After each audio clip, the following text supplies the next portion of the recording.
नमस्कार दोस्तों, मैं विनय यादव आप लोगों का एक बार पुनः स्वागत करता हूं अपने YouTube चैनल विनय यूपीपी पर। तो दोस्तों, आज हम बात करेंगे उत्तर प्रदेश पुलिस शारीरिक दक्षता एवं मानक योग्यता परीक्षण के बारे में। यह मोटे तौर पर कह लें कि उत्तर प्रदेश पुलिस का फिजिकल कैसे होता है। तो आप लोगों की काफ़ी ज़्यादा डिमांड्स थी, काफ़ी ज़्यादा आप लोगों के कमेंट्स आ रहे थे कि सर फिजिकल के बारे में एक बार बताइए। तो चलिए उसके बारे में डिटेल में बात करते हैं। तो फिजिकल जो है उसके पहले जो होती एक प्रक्रिया वो होती डीबी की, यानी कि डॉक्यूमेंट वेरिफिकेशन। और डॉक्यूमेंट वेरिफिकेशन के पहले एक प्रक्रिया होती वो होती हमारा एग्जाम। जो बच्चे एग्जाम क्रैक करते हैं, एग्जाम पास करते हैं अपने डीबी सेंटर पे, वहाँ पे उनका डॉक्यूमेंट वेरिफिकेशन होता है और वहीं पर उनकी जो फिजिकल की प्रक्रिया है वो आरंभ हो जाती। तो चलिए अब शुरुआत करते हैं कि कैसे होती। उसके पहले बता दें कि इस फिजिकल में हम किन पॉइंट्स को मतलब आपको डिटेल में बताएंगे। तो वो पॉइंट्स है महिला अभ्यर्थियों का फिजिकल कैसे होता है, ईडब्ल्यूएस कैंडिडेट जो मतलब अभी 2018 में जो वैकेंसी आई जैसे कि 49,568 और 41,520, उसमें ये ईडब्ल्यूएस कैंडिडेट्स नहीं होते थे। लेकिन अब जो वैकेंसी आएगी उसमें ईडब्ल्यूएस कैंडिडेट्स जो हैं उनको भी रिजर्वेशन मिलेगा। तो इसके बारे में भी बात करेंगे कि इनको रिजर्वेशन कितना मिलेगा, इनको कितनी छूट रहेगी, वजन कितना होना चाहिए, किसका वजन नापा जाएगा, और उसके बाद रेस कितनी और समय कितना रेस के लिए। तो चलिए डिटेल में बात करते हैं। तो सबसे पहले जब हमारा डॉक्यूमेंट वेरिफिकेशन हो जाता है, यानी कि डीबी हो जाती, और जब इसमें हम पास हो जाते हैं यानी कि डॉक्यूमेंट वेरिफिकेशन में पास हो जाते हैं, तब हमारी जो अगली प्रक्रिया होती है वो होती है पीईटी और पीएसटी की। पीईटी और पीएसटी। अभी पीईटी और पीएसटी क्या होता है? तो ये होता है फिजिकल एजिबिलिटी टेस्ट और ये होता है physical standard test. Physical eligibility test यानी कि आपकी जो योग्यता परीक्षण है शरीर की, कि मतलब आपकी बॉडी जो है उसमें कौन कौन सी चीज़ होनी चाहिए, उसके रिक्वायरमेंट क्या है और वो है या नहीं। तो ये हो गई एजिबिलिटी टेस्ट। उसके बाद होती है योग्यता, कि मतलब आपके पास आपने हाइट चेस्ट जो भी है कंप्लीट तो कर लिया, लेकिन क्या वो उस लायक है, क्या उन सारी चीज़ें जो मतलब आपके पास हैं, क्या जो रिक्वायरमेंट है यूपी पुलिस को, क्या उसको पूरा कर पाते। तो उसके लिए होता है रेस। तो ये होगी हमारी पीएसटी। तो सबसे पहले बात करते हैं पीटी की। तो चाहे वो मेल कैंडिडेट्स हों या फीमेल कैंडिडेट्स, सबके बारे में हम एक साथ बात करेंगे। तो सबसे पहले जब मेल कैंडिडेट्स हैं उनकी होती है हाइट, उनकी हाइट नापी जाती है। तो जो जनरल, ईडब्ल्यूएस और ओबीसी और एससी, जनरल, ईडब्ल्यूएस, ओबीसी और एससी, इन कैंडिडेट्स के लिए जो हाइट होती है, मिनिमम हाइट का जो पैमाना होता है वो होता है 168 सेंटीमीटर। यहीं पे जो फीमेल कैंडिडेट्स होती हैं, हमारी महिला कैंडिडेट्स होती हैं, इनके लिए होता है 152 सेंटीमीटर। जनरल, ईडब्ल्यूएस, ओबीसी और एससी, इन चार कैटेगरी की जो कैंडिडेट्स होते हैं इनके लिए मेल कैंडिडेट्स 168 सेंटीमीटर और फीमेल कैंडिडेट्स के लिए 152 सेंटीमीटर हाइट होनी चाहिए।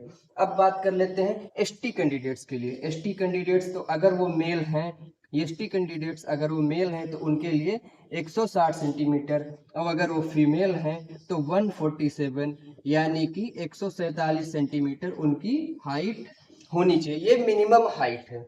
उसके बाद अब बात करते हैं चेस्ट की। ये अभी पीईटी की बात हो रही है। तो उसके बाद होता है हमारा चेस्ट, मतलब जो चेस्ट है, सीना है, इसका परीक्षण होता है। तो जो चेस्ट है वो male candidates, only male candidates पर ही ये लागू होता है। फीमेल कैंडिडेट्स के लिए जो चेस्ट है इसकी रिक्वायरमेंट नहीं होती। तो मेल कैंडिडेट्स जो ओबीसी और एससी, ओबीसी, एससी और ईडब्ल्यूएस और जनरल, ओबीसी, एससी, ईडब्ल्यूएस और जनरल, इन कैंडिडेट्स के लिए मिनिमम 79 सेंटीमीटर आपका चेस्ट होना चाहिए, प्लस 5 सेंटीमीटर, कम से कम 5 सेंटीमीटर का फुलाव, यानी कि 84 सेंटीमीटर, 79 से 84 सेंटीमीटर आपका चेस्ट होना चाहिए। यहीं पे अगर एसटी कैंडिडेट्स है, एसटी कैंडिडेट्स है तो उसके लिए ये जो 79 सेंटीमीटर, यहाँ पे 2% का सॉरी 2 सेंटीमीटर का रिजर्वेशन या 2 सेंटीमीटर की छूट मिलती है, और ये हो जाता है 77 सेंटीमीटर, यानी कि 77 सेंटीमीटर। अगर एसटी कैंडिडेट्स है तो उसका चेस्ट 77 सेंटीमीटर कम से कम होना चाहिए, और प्लस 5 सेंटीमीटर, ये कम से कम 5 सेंटीमीटर का जो फुलाव है ये कंपलसरी है। तो टोटल हो जाना चाहिए 82, यानी कि 77 से 82 सेंटीमीटर एसटी कैंडिडेट्स के लिए, और 79 से 84 सेंटीमीटर जो है वो जनरल, ईडब्ल्यूएस, ओबीसी और एससी कैंडिडेट्स के लिए होना चाहिए हाइट और चेस्ट। अब बात करते हैं फीमेल कैंडिडेट। अगर फीमेल कैंडिडेट्स के लिए चेस्ट की रिक्वायरमेंट नहीं होती है, तो फिर आखिर ऐसा कौन सा पैमाना है जो चेस्ट की रिक्वायरमेंट की जगह को पूरा करेगा? तो वो होता है उनका वेट, यानी कि वजन। वजन महिला कैंडिडेट्स जो होती हैं, फीमेल कैंडिडेट्स होती हैं, उनका होता है वजन, और ये कितना होता है? 40 केजी, मिनिमम 40 केजी। और ये हर एक कैटेगरी के लिए, चाहे वो जनरल हो, ओबीसी हो, एससी हो, एसटी हो, ईडब्ल्यूएस हो, कोई भी कैटेगरी हो, सबके लिए मिनिमम 40 केजी वेट होना ही चाहिए, ये अनिवार्य है। इसके बाद बात आती है रेस की, कि मतलब रेस कितनी होनी चाहिए, दौड़ कितनी होनी चाहिए। तो चलिए अब बात करते हैं रेस की।